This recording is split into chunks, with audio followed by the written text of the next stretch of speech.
First item is to approve the agenda. I would move the agenda with the removal of the CEOs in the classroom. There was a misunderstanding on having Alyssa come in today. I will talk to her and have her come at upcoming meeting. Very good. Any other additions? Move on the agenda as presented and with the one removal. All right. We have a motion. You started the motion and you I'll second. I guess I second that. All right. All in favor, say aye. Aye. Opposed? Very good. Next item is the minutes from March 21st. Get a chance to look at them.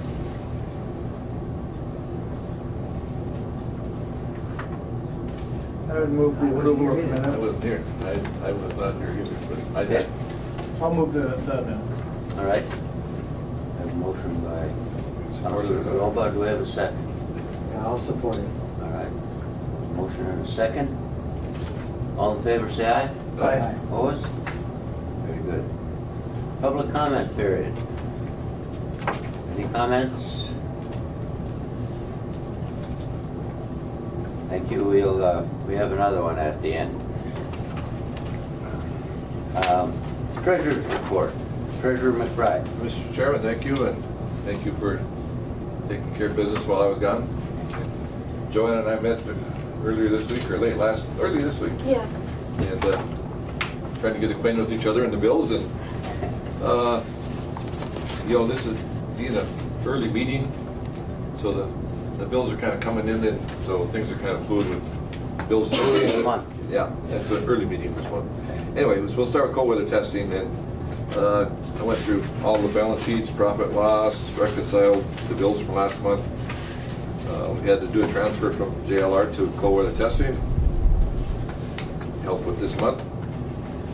If you turn your page, right to the first page, profit loss for March, we show a negative $29,150. $29,150.56. I still think everything is running good, Paul? Yep.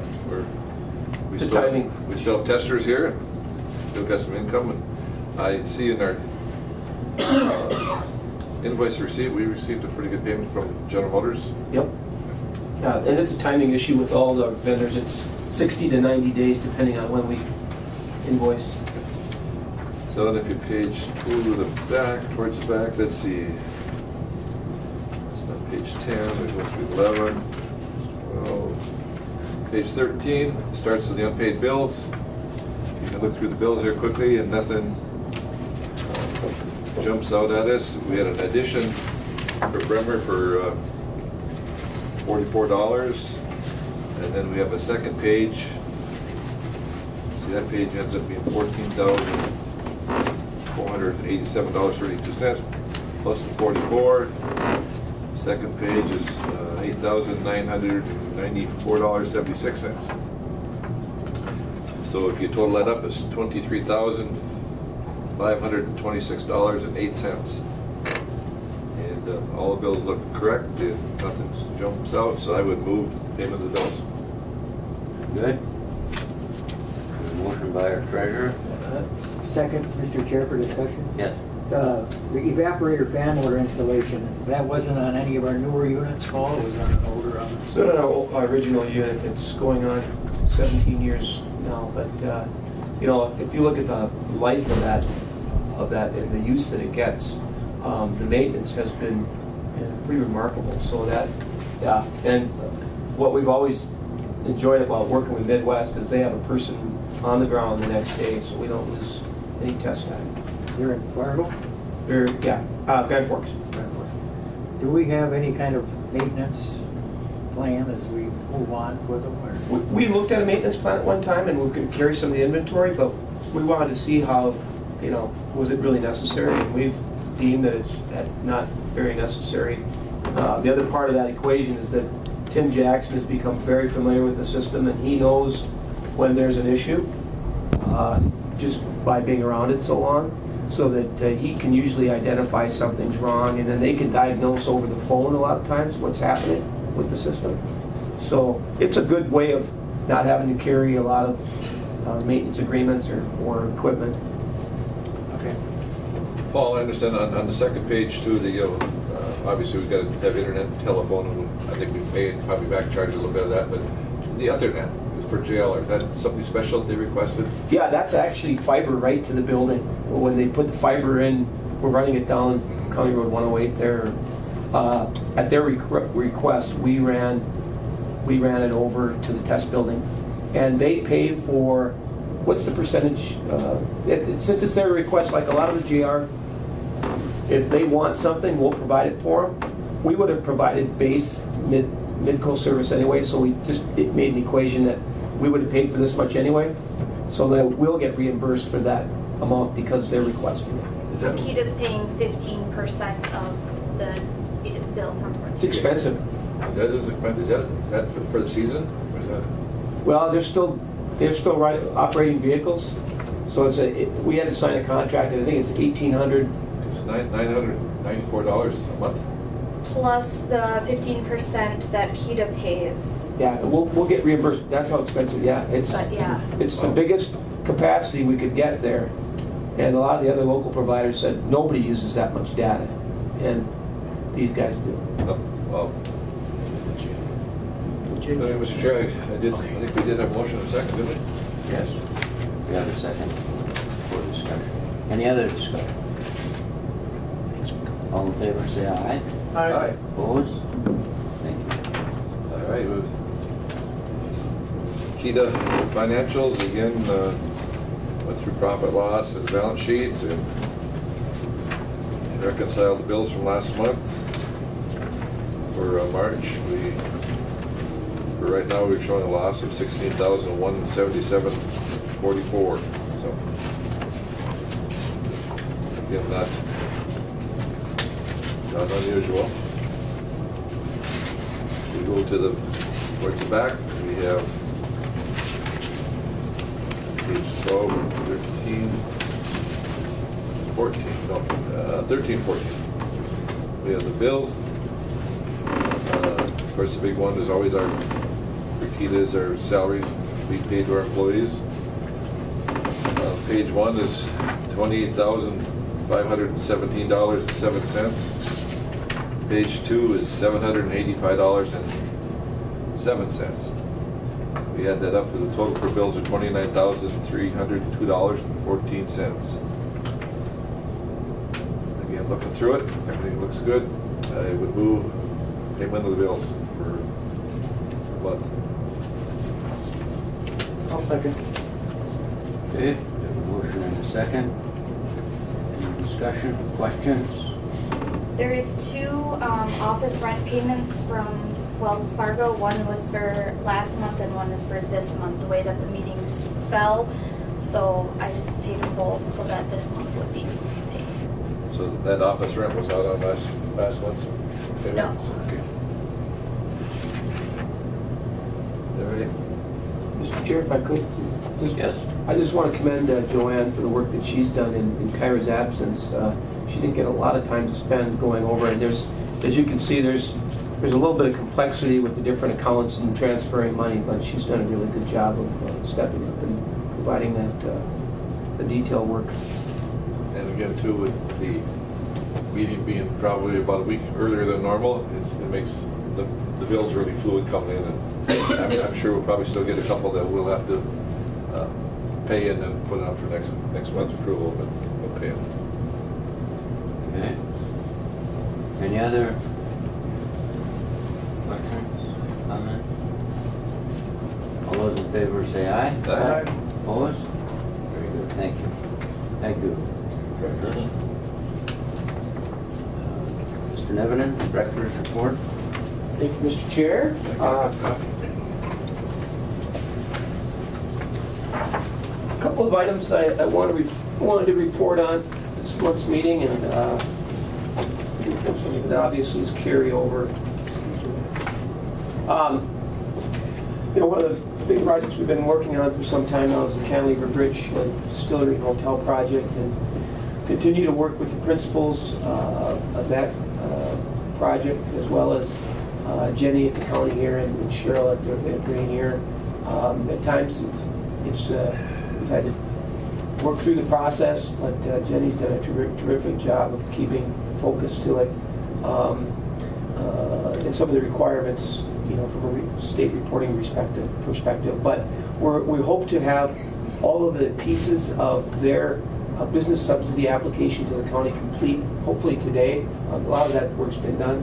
And then have Attorney Shimon kind of review a draft developers agreement so we can provide all that to the county. At that point, the county accepts it as a complete application, and then goes before a public hearing at that point. So we're getting there. It's taking a little bit longer, but that's okay. And Cantilever continues to work on the project. You can see the demolition work is already complete out there. You know, sometimes when you're working with folks, private sector folks that work at their speed, they work at the speed of business.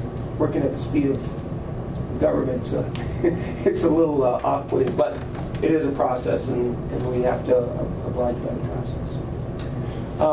Did want to reference to the housing study, the Koochiching's countywide housing study.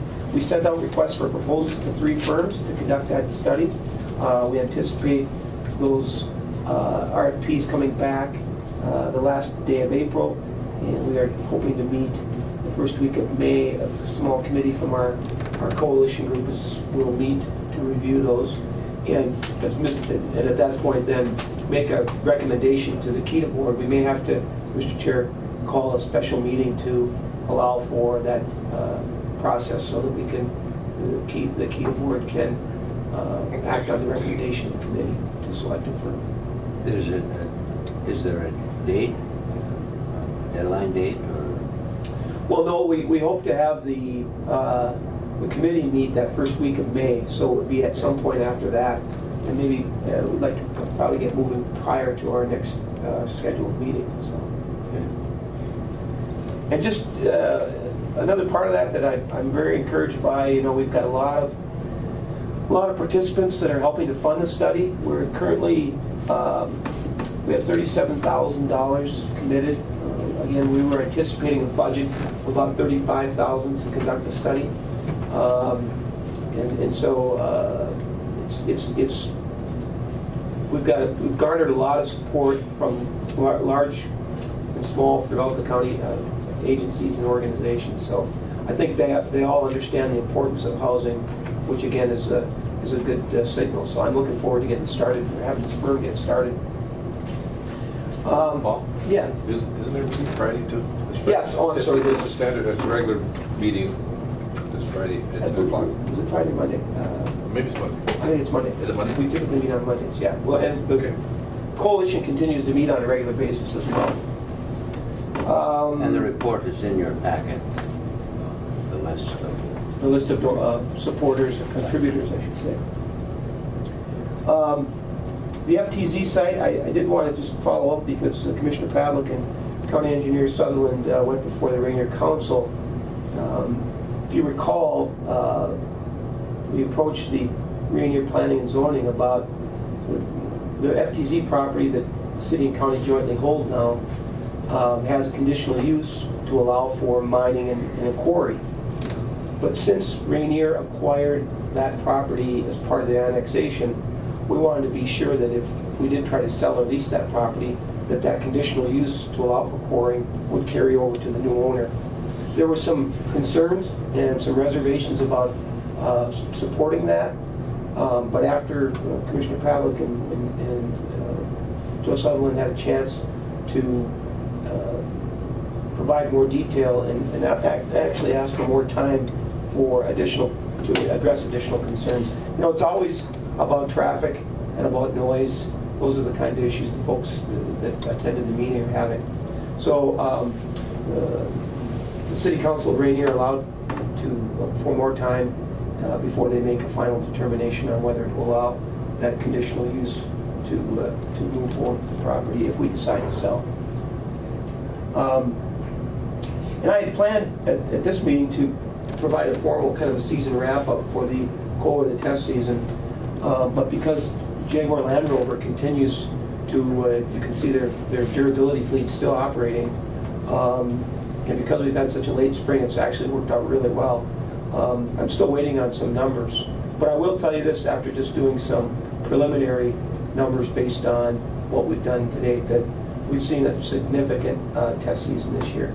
And we continue to see growth in repeat business, but I will have those numbers, hopefully I'll have those numbers at the next meeting. I'm very encouraged by that and by how this just continues to be a strong part of our winter business. Commissioner McGrath.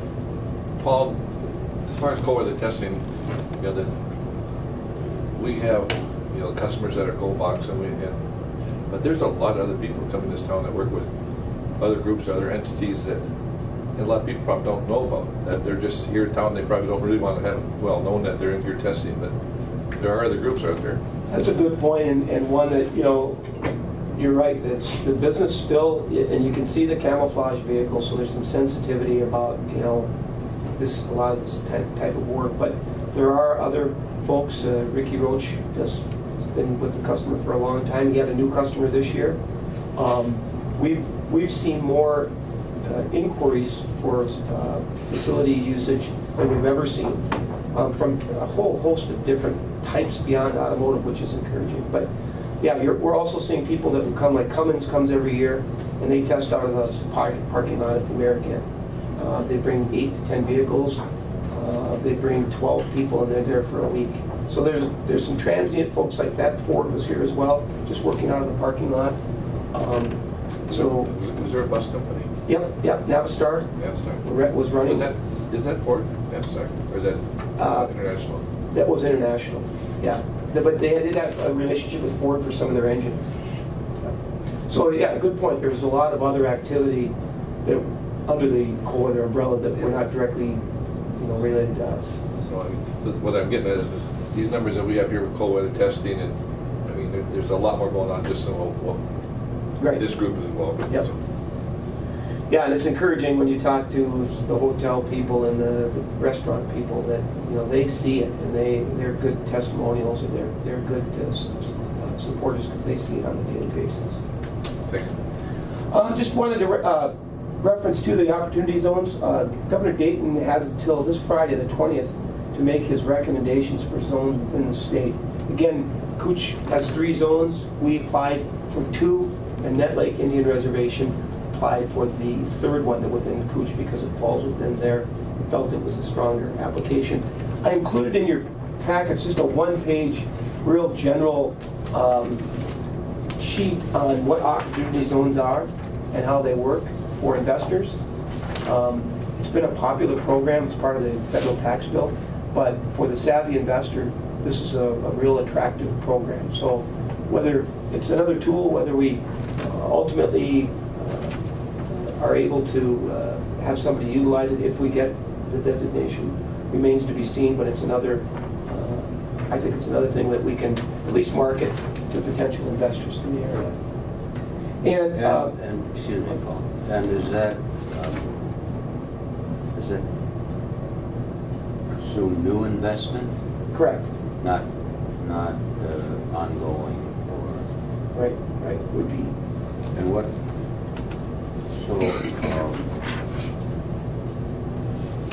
this is in 2018?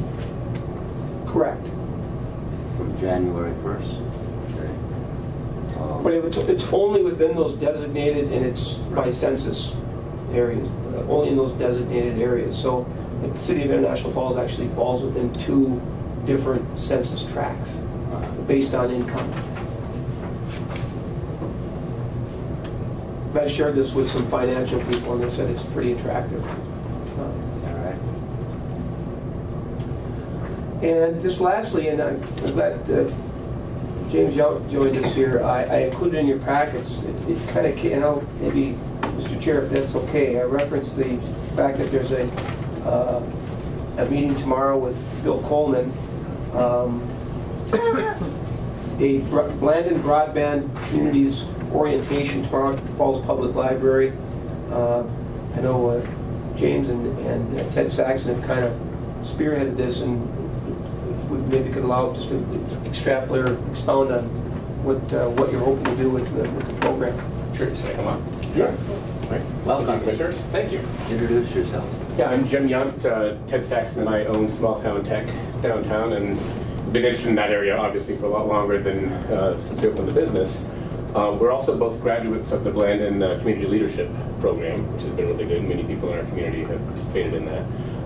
Just found out about the Blandon Broadband Communities Program application about a month ago, and the application is to become one of 4 communities that they select to be BBCs, Blandon Broadband Communities, over a 2-year period, which would begin this year if we're accepted. And what they do is they work with the community to get the stakeholders together and help them identify the top priority broadband needs in the community, not just access, but usage and training and competency, and just making full use of technology resources that are available. A great example might be we've helped No Place Like Home Again move from a pen and paper accounting thing to a full point of sale system and make that big leap. And there's plenty of other businesses in the area that are not making full advantage of the resources that they could currently do with the internet.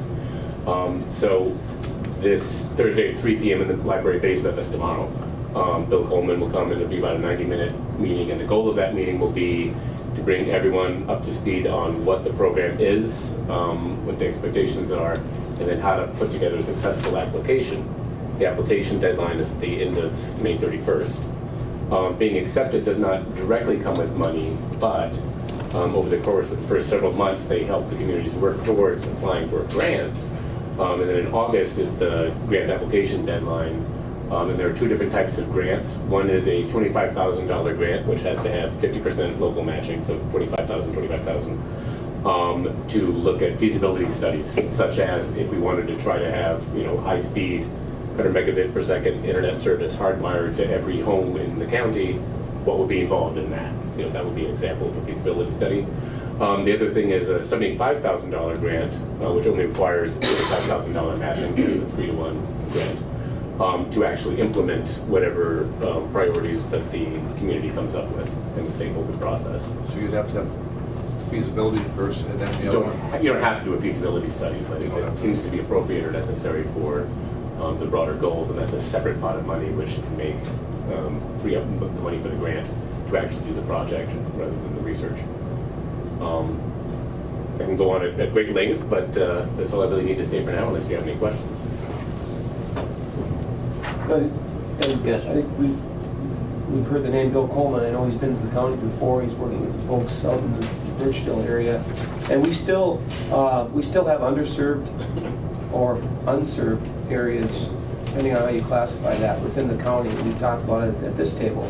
Areas in the western part of the county, even in Representative Eklund's neighborhood there along 1171, and the lake folks continue to have some issues. So it's an ongoing issue, and although we've made some strides here within the county, and especially within the city of International Falls, there are still some areas that need. And when you get into the scarcity, that's the real problem of your way, Mike. There isn't a return on investment. And I know we've looked at different technologies, or hope that new technologies will make it more feasible to go into those areas. It's still an issue in not just in Cooch, but in other counties in the state. So. Satellite internet service is also increasing significantly, and I know the Viasat company expects, they've launched a satellite system that's not yet available in our area, but they expect to be competitive with Frontier for cost and rate throughout obviously anywhere once they activate in this area.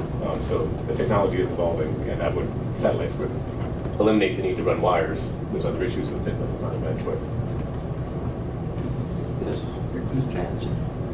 I recently had Bill Coleman do some research on a project that AT&T is rolling out called AirGate.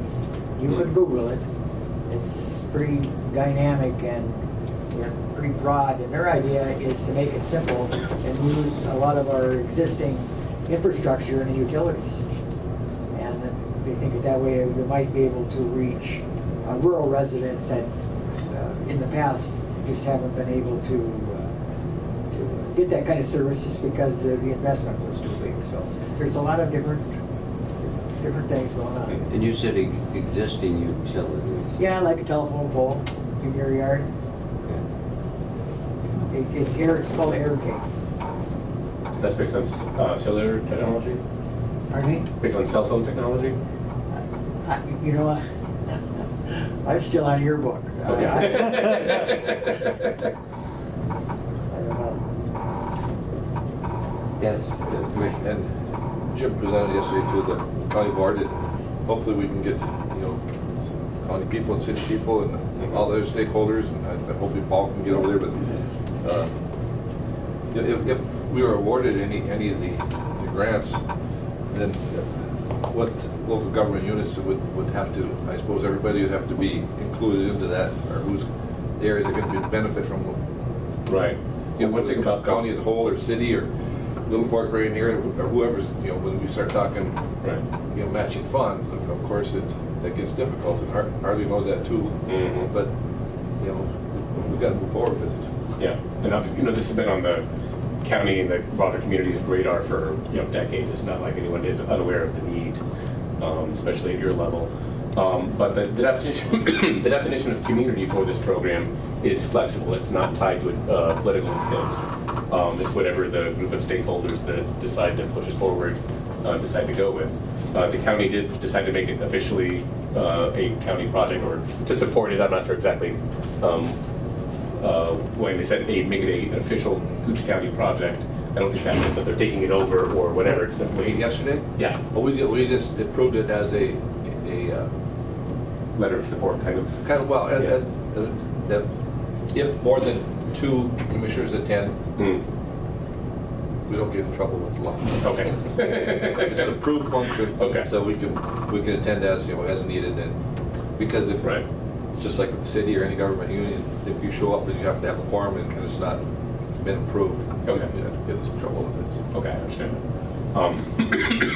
But in any case, yeah, the geographic extent is definitely up for discussion. Wouldn't even necessarily have to stop at the county border, but the group may decide we want to stick with the greater I Falls area, out east and then surrounding, Pelham Junction, whatever, or it may decide we want to go deeper out into the county. It may decide we want to focus only out in the county. And part of that decision may be based on, what's coming up ahead and as far as available technologies. The Viasat company that I mentioned, Ted said that, I'm forgetting the name, SpaceX is looking at launching thousands of low orbit satellites to provide satellite coverage, high-speed satellite coverage throughout.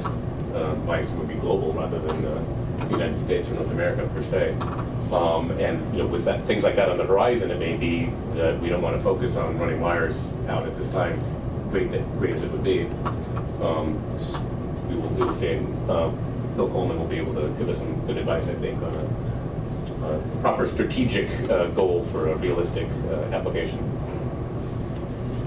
Any other comments? Are you going to be at the AFDC meeting? I'll try to make both, yep. What? I'm going to try to make both, yep.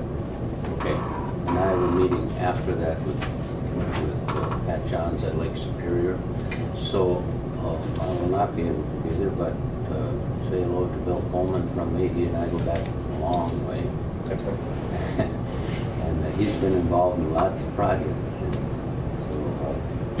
Bill did say if anyone can't make the 3 o'clock meeting, he could meet with them tomorrow morning usually as well.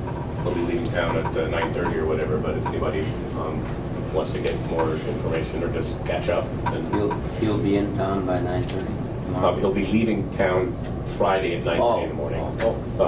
Tomorrow he'll get here sometime in the mid-afternoon, early to mid-afternoon. Obviously, back to 3 o'clock. So.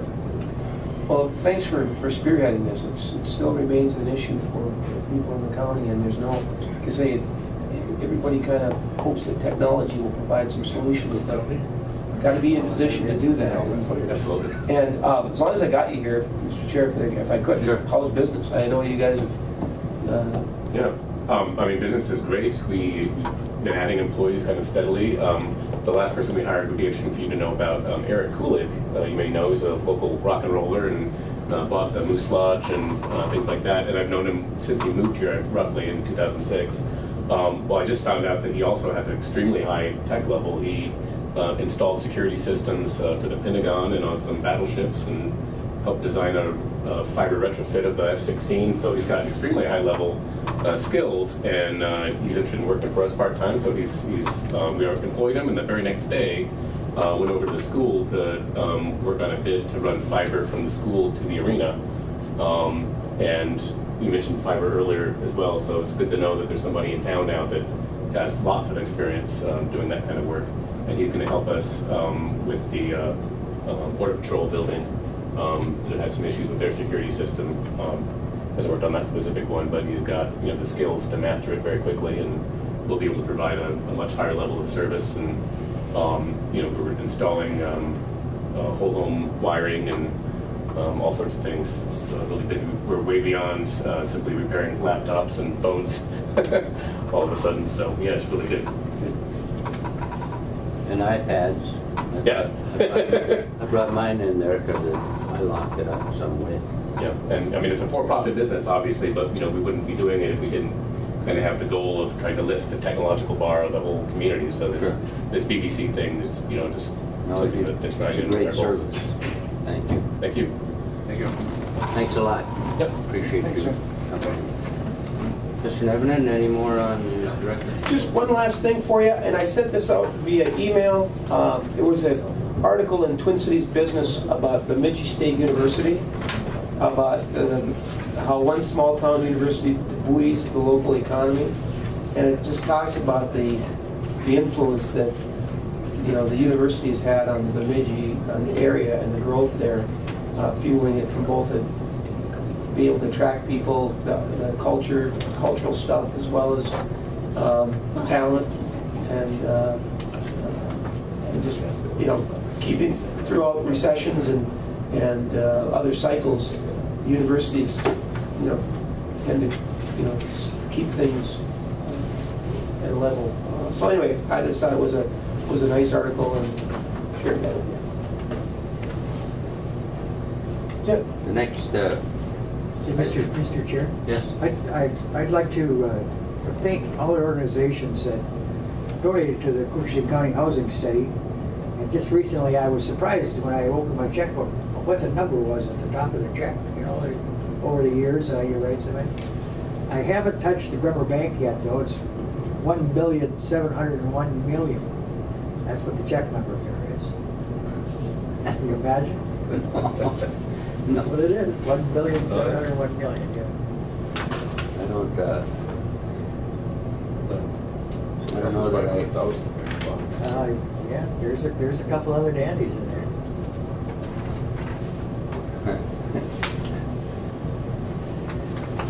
All right. Moving on from check numbers. Well, I wanted a little levity. Yeah, no You kidding. just picked 1 million checks on. If How they're long- $10 checks, I mean, then there are a lot more than that. I don't even know how to read 1 billion. I hear about it all the time. Chunk change now. Government projects. All right, bylaws review. They're included in your packet. They were also sent by email with the agenda.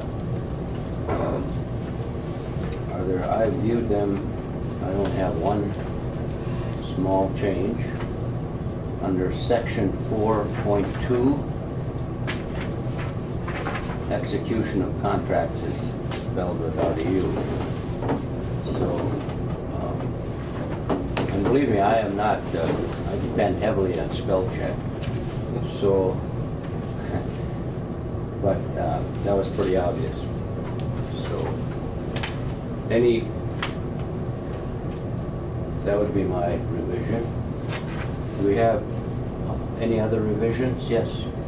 Well, thank you, Mr. Chair, and at the risk of being overly persnickety, I noticed in section 1.3 on page 1 where the commission at the bottom, it says the appointed residents after serving 2 consecutive terms will require a two-thirds vote of the commission members in attendance for reappointment.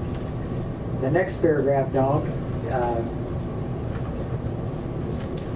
I don't know, is that saying the same thing twice? The alternative residence after serving 2 consecutive return. Is it the same thing, or am I being overly persnickety? It's not the same thing. Because they're different people? Yes. Okay. And then under organization, the third sentence, a member must not serve as chair and vice chair. Should it say may? Does it what? Should it say may instead of must? Must not, may not serve as chair and vice chair at the same time. Yeah. Can say may. That would be a change. I think the meaning is the same, but may would probably be a better choice. And Mr. Chair, I appreciate the board looking at these every year. Its governance is only behind importance of safety. It is in the bylaws to be reviewed every year. Yeah. So I also appreciate it. I'm a kind of a bias, have become kind of a bylaws guru, so it's a good thing. Many organizations don't, and Get in trouble. with changes, technology, lots of things, and various words and definitions take on different meanings over time. So, any other noted corrections? Just, Yeah. not a correction, but just a comment on the organization officers. And again, I serve as treasurer, and you know, when you work with groups like this, and there's a lot of money goes through, that passes through, that we use. And obviously, I'm not an accountant. We try to do the best job we can do, but we oversee. But every year we do have an audit, professional audit done, and obviously that takes a load off of the treasurer's mind that there is professional oversight too. Yes. Do we do yearly audits? We are required to do an annual audit based on the amount of revenue that goes through the organization. I think there's a threshold. If you go beyond that, you're required. And is it an audit to a lesser degree, and then like say every 2 years you'd have a complete audit, or do we do a complete audit every single year? I think they treat it as a complete audit. I think so too. Yeah. I think it is a complete audit. Yeah. Even though the organization is somewhat, I don't know, it's simple and it's, you know. Well, we're closely connected with the county government. Right. In governance and in administration. And I know that when I first became joined here, the audit was pretty cursory. It was attached to the county, and did not catch all the nuances that it should have. So we now are an independent, complete audit. Yep. And much like the airport commission, I think they are required to conduct, even though again they're part of the city. The city does a lot of their accounting, as does the county. I mean, as a shared, but we're still required as an entity to have an independent audit as well. And if you've seen what happened with the state auditor the last few months, the 8 counties that have been working with one audit firm have been re-audited by the state auditor to a tune of many thousands of dollars. And they've been going through everything with a fine-tooth comb, and they have questioned some of our other groups are affiliated with, which is KEDA, the Airport Commission, and all these groups that we have county dollars moving back and forth, and so they've even looked at some of the financials for those groups too. So we have not had the final report back from the state auditor. It's going to be interesting. I think the fine-tooth comb is an understatement. I think they really. And our Scraping the bottom of the barrel, Yeah. how about that? So our policies such as audits every year under a policy manual? That'd be under policy, wouldn't be in the bylaws. But Right. We have a separate policy manual with it. do we need a motion to accept the bylaws? Yes. As amended. As amended with those grammatical, how do you say it? Grammatic. Grammatic. We So have, yeah, we have two changes. I would move with those changes. Yep, as long as Joanne got those changes. Yep. We have a motion to approve the bylaws with the two changes to section 4.2 and to section 2.1. I'll second. We have a second. Further discussion? All those in favor say aye. Aye. Opposed? Very good, thank you. City and county updates. Yeah, Let's start with the city. I have nothing to report. Well, I guess the only thing is on Monday our EDA met and we are transferring the $6,000 for the housing study. Okay. County? Not Commissioner McBride? Not too much going on. Well, I mean, there's lots going on, but as far as the county board is, we're in that time where it's, business is a little slow. Talked with the auditor yesterday, and obviously you're about 2.5, 3 weeks from paying your first half real estate taxes, and money's coming in, which is a good deal. We had a long meeting yesterday with County Engineer Joe Sutherland, some of the summer projects and what's moving forward, what is not moving forward, but also Highway 11 East project.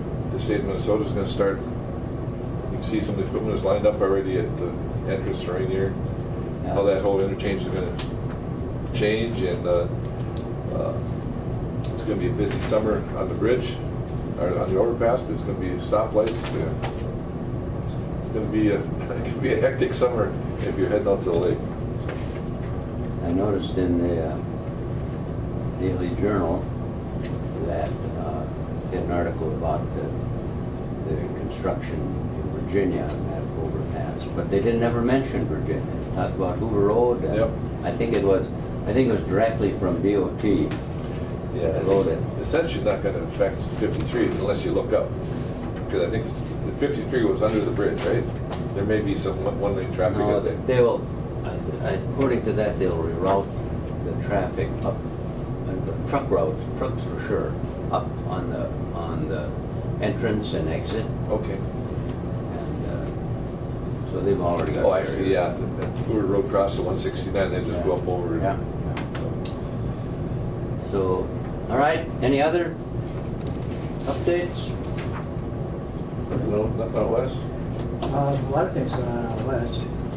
We just, our Efficiency. population just dropped from 25,000 to about 50. You know, it was almost too bad this year that our climate was such that the river didn't open all the way to Badet. So there was only just a very few boat ramps that could be used, and they were well used. Yeah, I saw lots of boats going to town. Hundreds of people.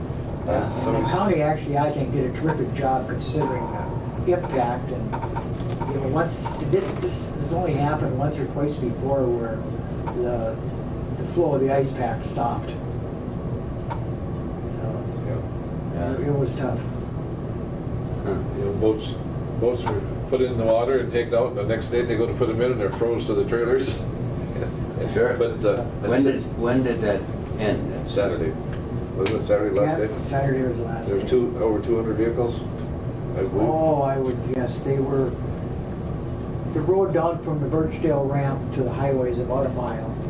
And they reached there, and then both east and west of there probably a quarter mile or more. So it was a long walk No kidding. for those who came in, and it was all day long. And normally that just doesn't happen. By that time they're in Badet or beyond. You know, Yeah. but- So I don't know what the results are going to be. I'm glad I don't live right near the Frontier Minnesota Park, because you got people in your front yard. Do you, I have done that a couple times with friends. They have a cabin over in Canada, and we launched a Pinewood. Does the Canadian side have launch facilities? Not near to the quality that we have, or as many, at least as far as I know. And the reason the Rainy River's open as during this time anyway is because it's border waters and open on both sides. And that's a potential opportunity. I was told by the CBB yesterday that the ramp here in International Falls is very lightly used. And there's one at the junction of 1171 too that could be used, owned by the state of Minnesota. I would have a recommendation possibly for the county during this time is, especially this season, is to maybe have a psychiatrist standing at the end of the Nelson Road too, checking these folks out. Because, man, you gotta really want to fish in some of those conditions. It was pretty brutal. I didn't know where you were going with this. I just had to wait this one out. Well, it was pretty. In addition, Mr. Chair, the rural communities, and as you just talked about right here, all those things going on there, in both Little Fork and North Home, infrastructure projects, and they're going through preliminary engineering reports in North Home. I recently attended a meeting in North Home with Paul. They have a group there called Northland Progressive, and it was attended by nearly 20 people. And they're serious about trying to better themselves and look for economic opportunities. And if you haven't been to Little Fork lately, you can see that this summer, especially the paving part, is going to really upgrade their community. And in Big Falls, they've been awarded over $1 million grant to work around their parks and to help with other parts of the city's infrastructure. So it's pretty exciting that these little communities, and struggling as much as they may, are all pushing and doing the job. So it's pretty terrific out there. At least wave as you go by.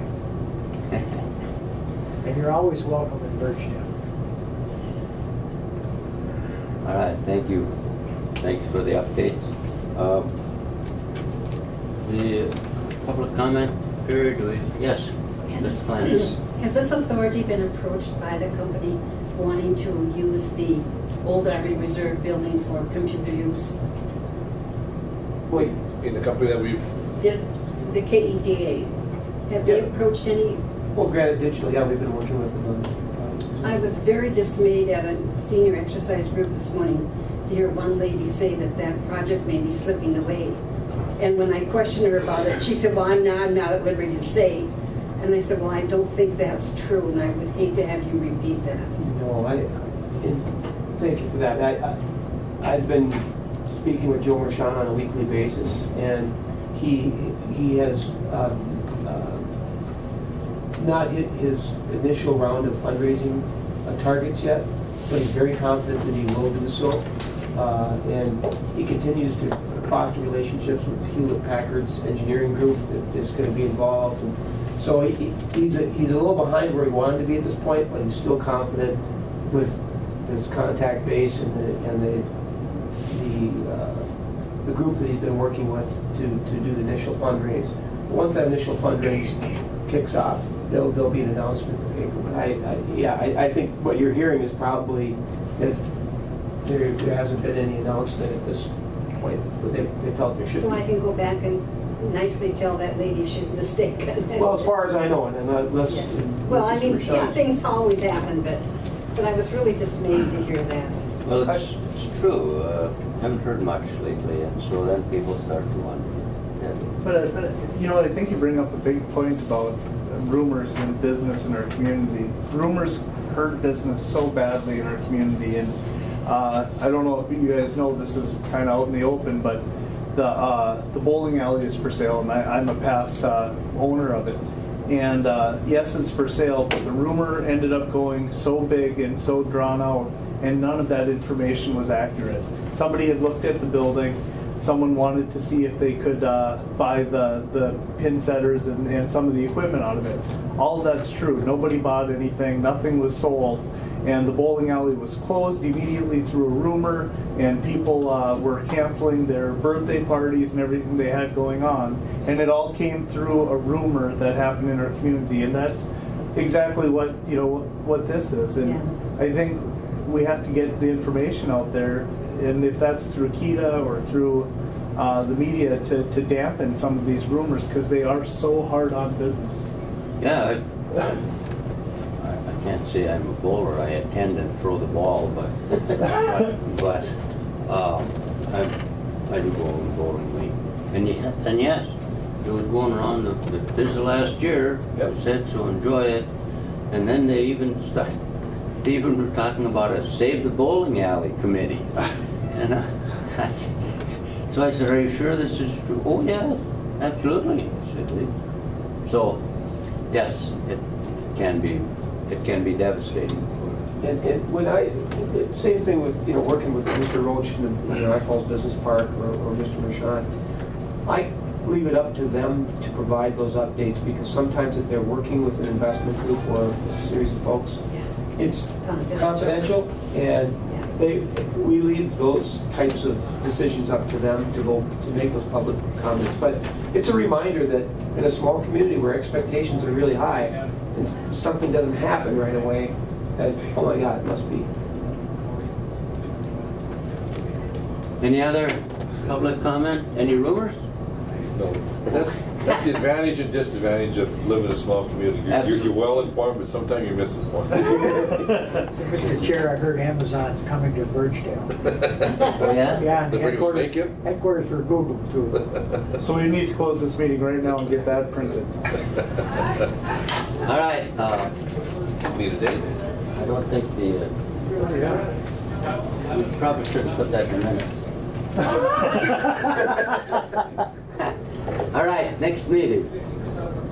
Mr. Chair, and again, as part of the discussion about the bylaws, is this, we talked about it at the last meeting, is possibly schedule a out-county meeting, or, I can't say out-county, but in one of the communities, and with, as Mike referenced, the investment that's going on in Big Falls and at the campground, we talked that maybe Big Falls in May would be a good place for to schedule that meeting.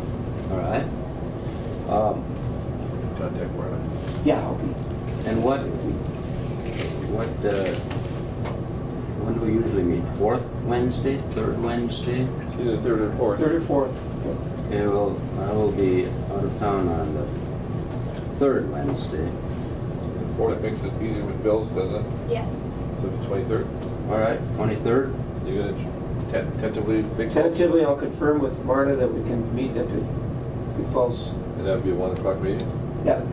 And then I would ask her, maybe we could do a tour of what they're going to do in terms of expansion and what that might look like. And have they started the construction on the band camps yet? There's an awfully lot of people around pushing and shoving stuff. We'll get a report on that as well. So, meeting at 1 o'clock, May 23rd in Big Falls. Correct. And where will we meet at? Liquor store? That's after. The city council Yeah. chambers there in the community building. It's a community building? Yep. Okay. And then I'm It's hoping walking distance. we could then afterwards drive over to the campground and check it out. Sure. And so, to me, it's still that campground's one of the prettiest spots in the state of Minnesota. I mean, it rivals even some of the stuff up on the North Shore. Yeah. When the river When roared through it's it. running, Yeah, it's- All right. Thank you very much for your attendance. Meeting's adjourned.